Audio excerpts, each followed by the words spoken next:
Under a perpetually overcast European sky, days of arduous marching for the German soldiers concluded with a single stark word: surrender. For those who had endured the brutal inferno of combat, this directive signified more than just the cessation of hostilities.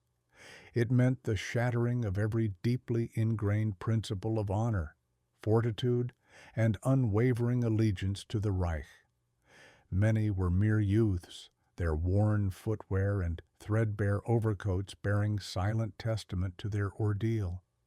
Others were battle-hardened veterans, their eyes holding the haunting specters of Stalingrad, the Normandy landings, or the utter devastation of their once familiar cities. As Allied trucks and trains began to ferry captured personnel westward, hushed whispers circulated amongst the prisoners, speculating about destinations like England or a holding facility in France. Then came the profound astonishment. Their confinement would not be within the European theater at all. They were being assembled onto colossal vessels destined for a transatlantic voyage. The journey itself proved disorienting. Huddled within the cramped confines of troop transports, the prisoners occupied spaces designed for active servicemen, not for those held captive. The air was thick with the mingled scents of dampness, brine, and oil. Yet for many, a peculiar sense of reprieve settled in. The war, for them, was over. The terrifying symphony of artillery fire and the desperate defense against encroaching enemy lines would cease. Nevertheless, quiet anxieties about their impending fate in America persisted. Decades of official propaganda had consistently portrayed the United States as a land of avaricious industrialists, where the working class languished in hardship and where adversaries faced unyielding brutality. Some harbored fears of torture or even execution. Others braced themselves for prolonged periods of starvation and backbreaking toil. The vast expanse of the Atlantic crossing unfolded. Under the watchful eyes of their American naval escorts, the German prisoners began to observe subtle details that contradicted their preconceived notions. While rations were carefully managed, they were surprisingly ample when measured against the gnawing hunger that had become a constant companion in the war's final months. The bread was soft, creamy butter graced their tin trays, and robust mugs of coffee were readily poured. The guards themselves, though firm in their duties, displayed no overt cruelty, treating their charges with a detached indifference rather than palpable animosity. These were not the monstrous figures depicted in Nazi propaganda. They were young men, sharing jokes amongst themselves and offering cigarettes with an unthinking generosity. As the days at sea blended into a monotonous rhythm, a subtle transformation began to occur within the German soldiers. While apprehension remained, it became increasingly interwoven with a burgeoning sense of curiosity. What kind of nation was this, where sustenance appeared so plentiful, even amidst global conflict, and where authority figures carried themselves with such evident self-assurance? Some of the elder prisoners recalled fragmented accounts from the interwar period concerning America's considerable affluence, its vibrant jazz scene, the allure of Hollywood, its towering skyscrapers, and the ubiquitous automobiles. However, these remained distant, almost fantastical images, a different form of historical narrative. What they were now experiencing was tangible reality, albeit still cloaked in uncertainty. Finally, the ships began to draw nearer to the American coastline. For a great many of these young men, it marked their inaugural encounter with a foreign land situated so far from their European homeland. Emerging from the mist, the imposing skylines of port cities such as New York and Boston materialized, a vibrant tableau of industrial cranes, bustling factories, and ceaseless activity. For prisoners who hailed from German municipalities ravaged by aerial bombardment, their landscapes still scarred by smoldering rubble, this spectacle was profoundly overwhelming. They had, in fact, anticipated encountering a similar scene of desolation and impoverishment on this side of the ocean.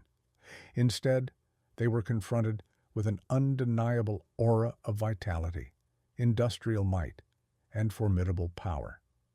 The war, it seemed, had left this land remarkably untouched.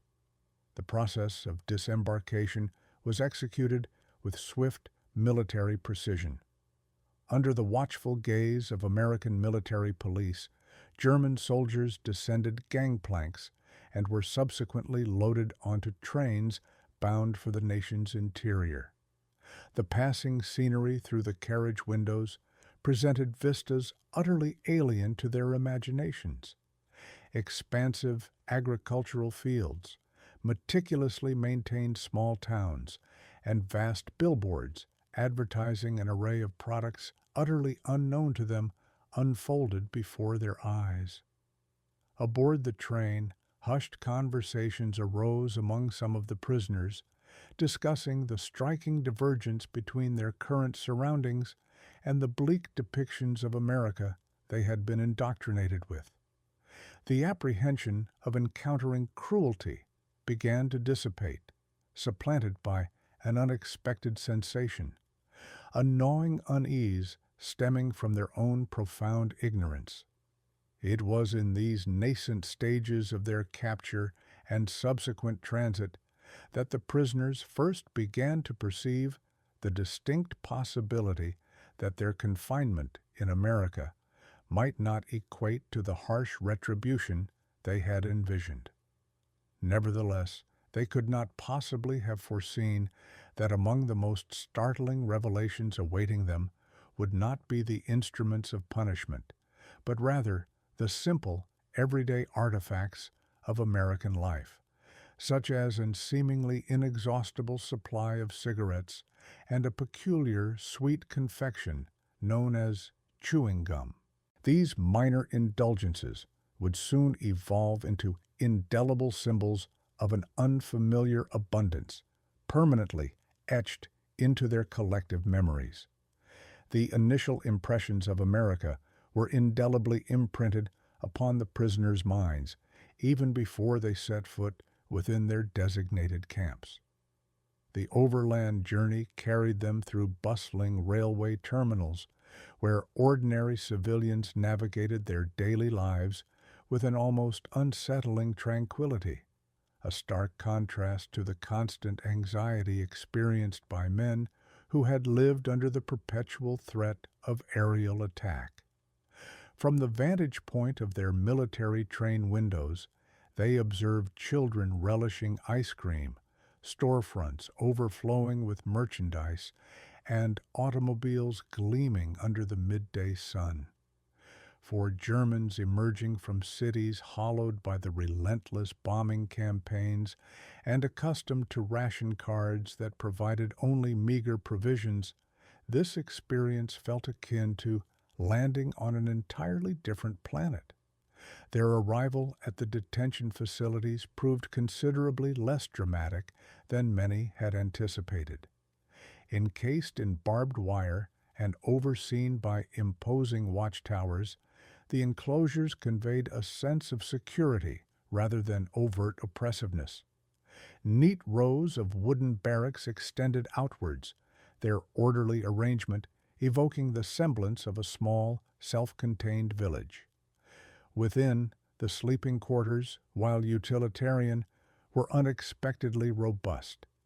Each individual was allotted a mattress, a blanket, and a modest personal space. Compared to the chaotic reality of the front lines, the living conditions presented themselves as remarkably civilized. The American authorities enforced a strict regimen, yet it was a discipline devoid of malice.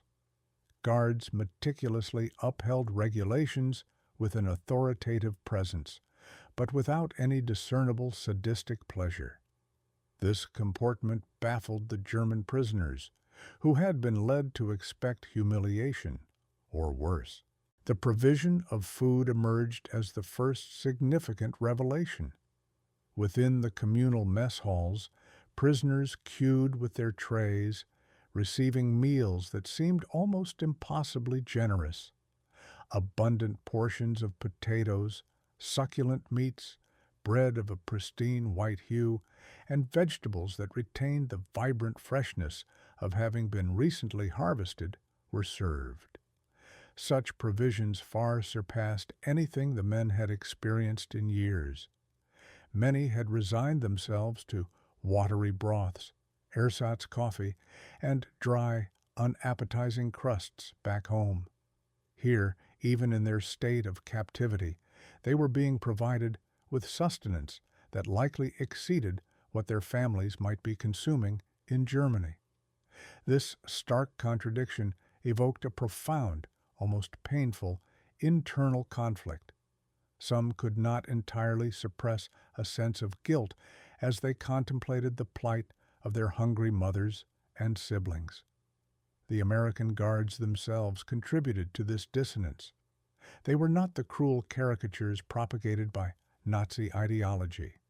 Instead, they exhibited an air of casual confidence, even a degree of nonchalance. Some were the sons of Midwestern farmers, others were factory workers from Ohio. Yet all seemed united in their relaxed acceptance of material abundance. They smoked with uninhibited freedom, engaged in jovial banter amongst themselves, and displayed little inclination to torment their captives. The chasm between victor and vanquished was evident, but it was not poisoned by malice. To the prisoners, this demeanor was almost incomprehensible. It was during these initial days that the German soldiers began to discern the underlying cadence of American life, even within the confines of the encampment. Cigarettes were a ubiquitous presence, perpetually held between the fingers of guards and camp personnel. The sharp, sweet aroma of tobacco permeated the air, lingering on uniforms. Packs were exchanged with the same casualness as one might pass a coin. For German soldiers, who had often endured weeks with only a meager handful of smokes, this constant display was astonishing. It suggested a world where such items were not considered luxuries, but rather common commodities, as readily available as bread. Equally perplexing were the camp commissaries and small retail outlets where prisoners could utilize their modest earnings from labor to acquire goods. Even in these establishments, cigarettes were plentiful, stacked in orderly rows, while an entirely novel item appeared on the shelves: brightly packaged sticks of chewing gum. Few of the Germans had ever encountered such a product. Rumors quickly circulated through the barracks. Some claimed chewing gum was fabricated from rubber. Others insisted it possessed medicinal properties. A few whispered that it was a deliberate stratagem designed to keep their jaws occupied and their minds dulled. However, for the majority, it ignited a profound fascination. The men observed the guards chewing for extended periods, their jaws working rhythmically as they walked, conversed, or stood their watch.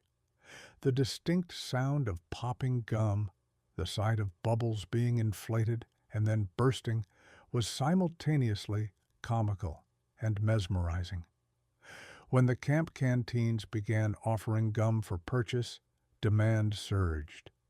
Prisoners meticulously saved their meager earnings from camp labor to procure the vibrantly wrapped sticks, treating them almost as illicit contraband. A single piece could be bartered for a helpful favor or cherished in secrecy, chewed slowly to prolong the experience. Some men carefully preserved the wrappers as mementos, marveling at the colorful American designs, the bold typography, and the cheerful slogans. When juxtaposed with the austere utilitarian packaging of wartime Germany, these wrappers appeared to be artifacts from a distant fantastical realm. For those who sampled gum for the very first time, the experience carried a peculiar psychological weight. It was not merely the novelty of its flavor, it was the implicit message it conveyed. Here was a society so economically prosperous, so self-assured, that it could manufacture products with no practical purpose other than pure enjoyment. Back in their homeland, families were rationing bread and potatoes, and children scavenged for scraps amidst the ruins of bombed-out streets. Yet, in America, individuals could seemingly squander resources on an item created solely for the pleasure of mastication and subsequent disposal. To the prisoners, this extravagance was both enviable and deeply unsettling, a constant and poignant reminder of their nation's devastation. Chewing gum, in its own unique fashion, became a conduit for cultural understanding. Some prisoners embraced the habit with enthusiasm, mimicking the Americans, mastering the art of bubble blowing, and laughing heartily when their efforts resulted in an unexpected burst across their faces. Others, however, rejected it outright, deeming it childish or debasing, a symbol of their defeat. But even those who harbored disdain for it could not disregard the overarching implication. America possessed an abundance that far exceeded necessity. There was enough to lavish upon its own soldiers, its vigilant guards, and even its vanquished adversaries. The gum, much like the cigarettes, transformed into a subtle yet profound revelation. It was neither a weapon nor a piece of propaganda forced upon them, but an everyday indulgence that spoke volumes about the society they were now observing from behind the confines of the wire. It was small, sweet, and seemingly inconsequential, yet its impact lingered, subtly reshaping the perspectives of many prisoners regarding the world that lay beyond their shattered homeland. By the time the initial shock of encountering cigarettes and gum had subsided into the mundane rhythm of daily life, the predictable patterns of camp existence began to solidify. Each day commenced early with the guards' amplified calls for roll call beneath the stark silhouettes of the watchtowers. The prisoners would assemble in precise formations, their weary voices counting off in unison before dispersing to their assigned duties. Some were dispatched to work in the fields surrounding the encampment, engaged in harvesting crops or tending to livestock for local American farms. Others labored within workshops tasked with the repair of equipment or the construction of wooden furniture. A select few were even employed in construction projects, their efforts compensated with modest wages credited to their individual camp accounts. It was through these earned wages that cigarettes and gum transitioned from mere symbols of abundance to active components of their daily survival. The camp commissaries stocked these items in seemingly inexhaustible quantities, alongside essential provisions like soap, candy, and other minor necessities. Every man swiftly grasped the unspoken understanding that to endure life within the camp, participation in this emergent economy was imperative. A pack of Lucky Strikes could be bartered for an extra blanket, a stick of gum for the diligent polishing of a pair of boots, or an entire carton for exemption from a week's worth of arduous chores. The Americans, seemingly unperturbed, perhaps even amused by this internal bartering system, permitted these exchanges to flourish. They likely recognized that this created a sense of purpose and order by providing the men with tangible objectives, however trivial they might seem. Within the confines of the barracks, the culture of commerce evolved into a miniature societal replica. Cigarettes assumed the status of the primary currency, their reliability as stable as any national mark or dollar. Men who judiciously hoarded their tobacco reserves accrued considerable influence, while those who squandered theirs rapidly found themselves in a position of dependency. Gum, while possessing less intrinsic utility, retained its own unique allure. A piece offered at an opportune moment could cement a burgeoning friendship, diffuse rising tensions, or secure unwavering loyalty. In the confined and often claustrophobic environment of captivity, even such minor gestures carried significant weight. The American guards, observing these internal dynamics from their vantage points, appeared entertained by this nascent economic system. On occasion, guards would casually toss a few packs of cigarettes into a gathering of prisoners, seemingly for the spectacle of the ensuing scramble, a curious blend of amusement and indulgence. However, for the German prisoners, these items represented far more than mere gratification. They served as tangible affirmations of America's immense power. Even amidst a global conflict, with millions of its soldiers deployed across distant theaters, the nation possessed the capacity to supply luxuries not only to its own personnel, but also to its vanquished foes. This stark realization irked German pride more profoundly than any insult or punitive measure ever could. The daily routines served to underscore this stark contrast. Mornings commenced with the issuance of steaming mugs of coffee, its rich aroma filling the communal halls. Lunches frequently featured generous servings of meat, an array of vegetables, and bread so white it seemed almost decadent when compared to the coarse, dark rye loaves they had become accustomed to. Work assignments concluded with periods of respite, during which men would sit, smoking, chewing, and conversing about their distant homes. Evenings brought the arrival of letters, carefully subjected to censorship, yet still serving as vital lifelines to their families situated far away. In the interludes between these activities, cigarettes and gum provided not only solace, but also a sense of continuity, offering a structure to the long hours of monotonous waiting. Gradually, the prisoners began to adapt to their circumstances. They adorned their barracks with drawings, cultivated small garden plots, and engaged in games utilizing improvised equipment. Cigarettes frequently served as the stakes in poker games or as wagers in impromptu soccer matches held in the yard. Gum wrappers were meticulously folded into intricate miniature sculptures, serving as tokens exchanged between friends or preserved as cherished keepsakes. For men who had been stripped of their freedom, these small ritualistic activities injected a sense of meaning into their existence.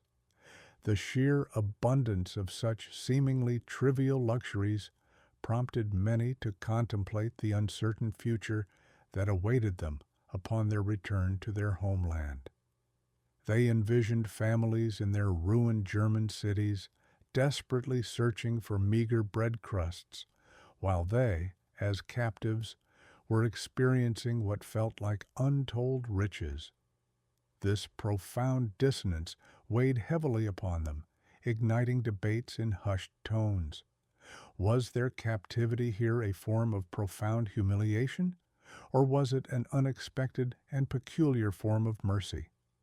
Regardless of the interpretation, cigarettes and gum remained an ever-present constant, silent yet eloquent testaments to the fact that they were living within the borders of a world that had not been irrevocably broken by the ravages of war.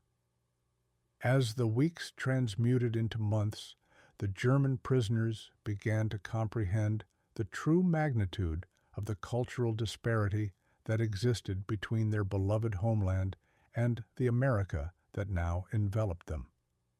This divergence was not merely a matter of barbed wire entanglements and military uniforms.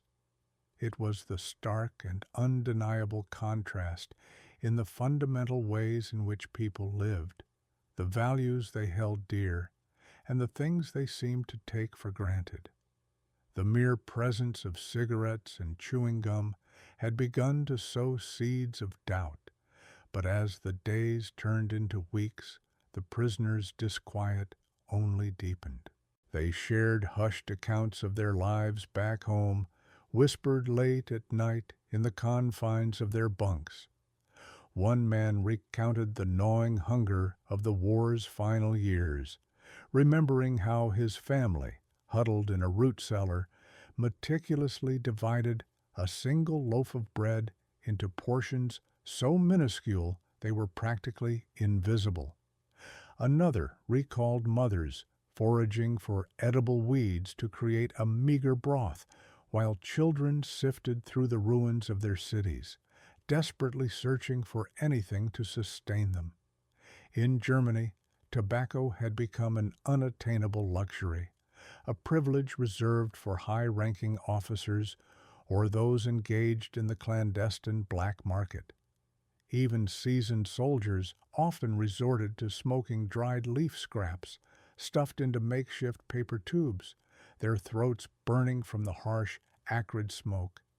Yet here, in this place of confinement, the guards carelessly discarded half-smoked cigarettes as if they held no value whatsoever. This stark contrast was a constant, gnawing humiliation for the prisoners. They had been indoctrified with the notion of German superiority, repeatedly told that their nation stood as the most advanced and disciplined on earth. Now, confined behind barbed wire, they witnessed a society that appeared far more affluent, liberated, and self-assured than anything they had ever conceived. The ubiquitous chewing gum served as a perfect emblem of this newfound reality.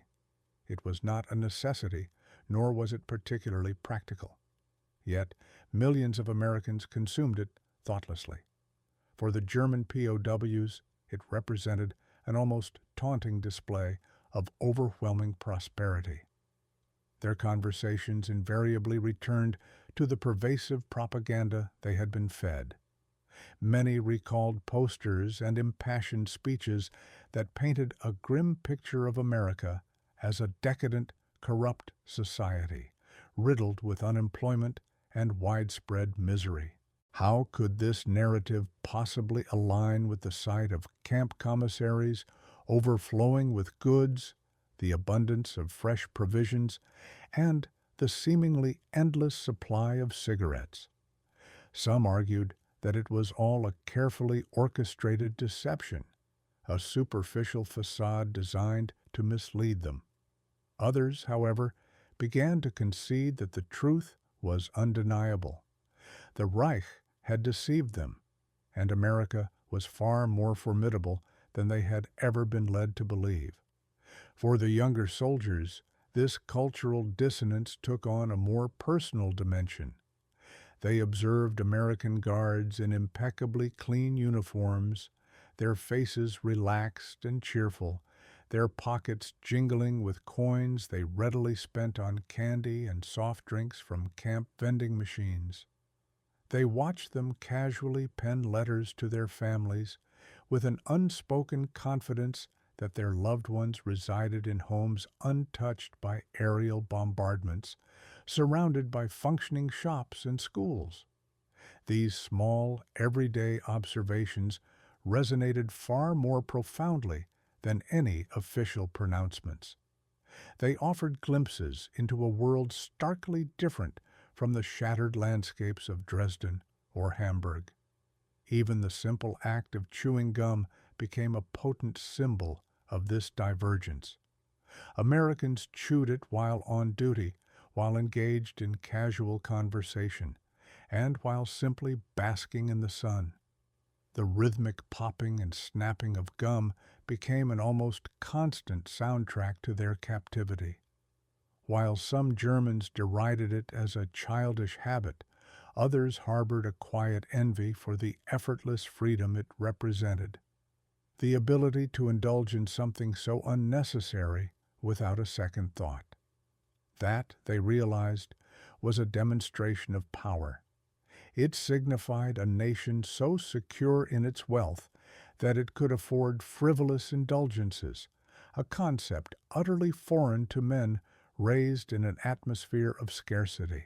The more they observed, the more the prisoners understood that their captivity in America was not merely a period of waiting for the war to conclude. It was an unavoidable confrontation with an unsettling truth. The world they had been conditioned to despise had demonstrably surpassed them, not only in military might, but in the very fabric of their daily existence. Cigarettes and gum were not mere trifles.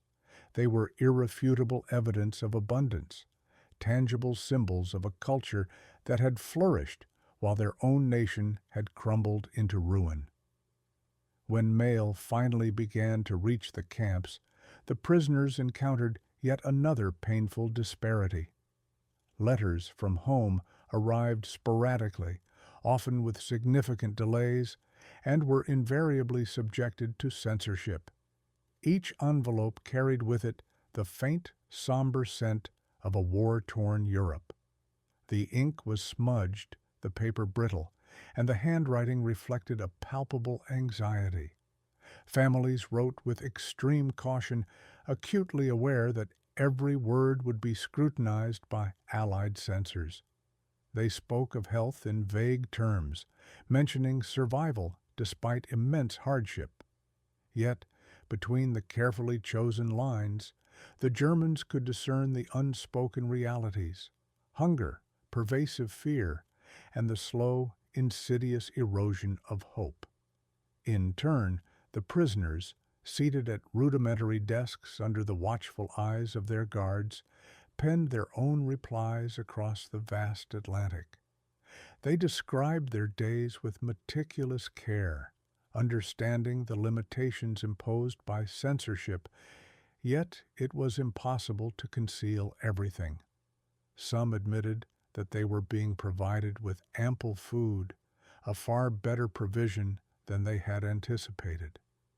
Others alluded to the peculiar abundance surrounding them, though often cloaking their observations in careful language to avoid sounding boastful.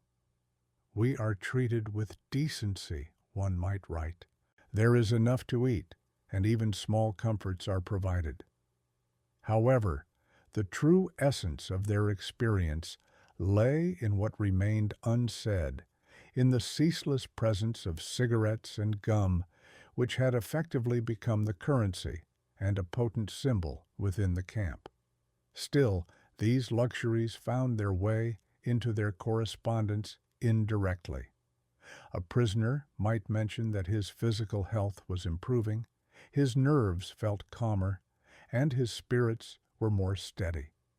His family, struggling back in Germany, would remain unaware that much of this newfound well-being stemmed from the comforting haze of tobacco smoke and the rhythmic, idle chewing of gum.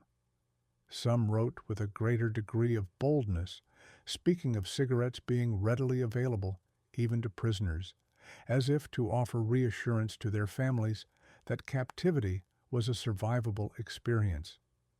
The irony was profoundly bitter.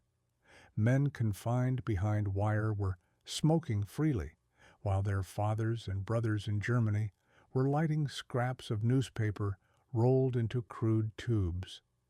A sense of envy also permeated the air, though it was rarely openly confessed. The men were aware that detailing excessive abundance could inflict emotional pain on their loved ones enduring rationing and constant bombings. Yet, among themselves, they acknowledged the stark reality. In many respects, life in captivity felt less arduous than life back home. One man confessed to a comrade his guilt over chewing gum while imagining his wife meticulously dividing a single potato among their children. Another admitted to having smoked more in a single week of captivity than he had throughout the entire final year of the war. These candid confessions circulated quietly, spreading like wisps of smoke curling towards the rafters. The Americans naturally censored any content hinting at military matters, but they permitted descriptions of daily life to pass through. This leniency might have been deliberate, a calculated strategy to inform German civilians that their men were being treated well, thereby sowing seeds of doubt regarding Nazi propaganda. Indeed, families who received such letters could not help but ponder the implications. If their sons were writing about coffee, cigarettes, and gum, what did that reveal about the enemy's true strength? What did it signify about the world beyond the Reich's borders? The outcome was a peculiar dichotomy. The prisoners grappled with the persistent ache of separation and the ever-present fear for their families, yet they also carried the uncomfortable knowledge that, in some ways, their circumstances were superior. Cigarettes and gum, those seemingly trivial luxuries, became powerful emblems of that profound chasm. They served as constant reminders that America's vast abundance extended even to the prisoner of war camps, while Germany itself was suffering from severe deprivation. And within every letter, every carefully worded phrase, lingered the unspoken, undeniable truth. Captivity here was not merely about enduring the war, it was a revelation of a world that their homeland could no longer compete with. When the war finally concluded and repatriation commenced, the prisoners departed with modest bundles containing their few belongings, clothing, letters, perhaps a couple of books. However, the weightiest items they carried were their memories. They boarded ships once more, this time sailing back across the Atlantic, their hearts filled with a mixture of anticipation and trepidation. Some yearned for the embrace of their families, others dreaded the desolate ruins that awaited them. Yet, almost universally, they shared a lingering, peculiar thought: the indelible image of cigarettes and chewing gum, the ever-present symbols of their time in captivity. Back in Germany, the contrast was stark and brutal. Cities lay in heaps of rubble, long queues for food snaked through the streets, and homes were makeshift shelters pieced together from the remnants of bombed-out structures. Families tearfully reunited with their returning sons, but beneath the joy lay a profound despair. The prisoners quickly realized that their accounts of American abundance would be difficult to share openly. To speak frankly of cigarettes by the carton and brightly packaged chewing gum would sound like fantastical tales, or worse, an act of betrayal. Nevertheless, in hushed conversations among close friends, stories emerged of guards who smoked incessantly, of warehouses overflowing with provisions, and of prisoners who had never experienced genuine hunger. Those who listened, their own cupboards bare, could scarcely comprehend such narratives. For many of the former captives, this entire experience fundamentally reshaped their understanding of the world. They had entered American captivity expecting brutality, and instead encountered a society that teemed with luxuries, even amidst wartime conditions. Cigarettes and gum transcended mere memories of indulgence. They became potent lessons. These small items illuminated the resilience of an economy that had remained largely unscathed by devastation. They demonstrated the power of a culture sufficiently confident to extend comforts even to its adversaries. For men who had once clung to the belief in German superiority, this was a sobering and transformative revelation.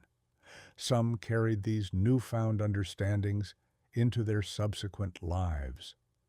Years later, as prosperity gradually returned to West Germany, former prisoners of war would recall the distinct taste of American gum, the sight of guards discarding cigarettes without a second thought. They would recount to their children how peculiar it felt to chew endlessly on something that never seemed to diminish, and how intoxicating it was to smoke without the burden of rationing. For them, these experiences became a shorthand for the larger truth.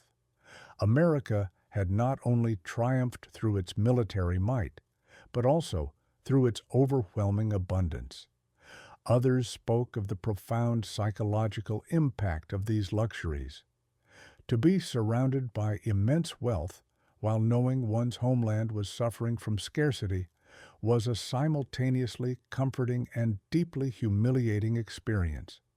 It engendered resentment in some, admiration in others, but in all, it left an indelible mark. Cigarettes and gum became emblems of their captivity, but they also represented a pivotal turning point in their lives, a stark confrontation with realities that propaganda had sought to obscure. In post-war memoirs and oral histories, this recurring theme surfaced with remarkable frequency. German soldiers remembered not only the battles they had lost or the comrades they had buried, but also the peculiar shock of receiving an excess of provisions during their captivity. They recalled the careful omission of details about abundance when writing letters home. They remembered the guilty pleasure of blowing bubbles with gum and the sheer absurdity of trading cigarettes as if they were valuable currency. These memories persisted long after their military uniforms were retired and they had embarked on new lives. Ultimately, the narrative of German prisoners in America was not solely about defeat and survival. It was also a story of profound discovery. The endless supply of cigarettes and the curious sweetness of gum revealed far more than mere indulgence. They unveiled a world operating on an entirely different plane of prosperity. And though the prisoners eventually returned to their homeland, they carried with them the undeniable knowledge that they had glimpsed a future that their nation would require decades to rebuild. Cigarettes and gum, so insignificant in themselves, so ordinary in their nature, had become the unlikely symbols of a generation's reckoning with a profound and unsettling truth.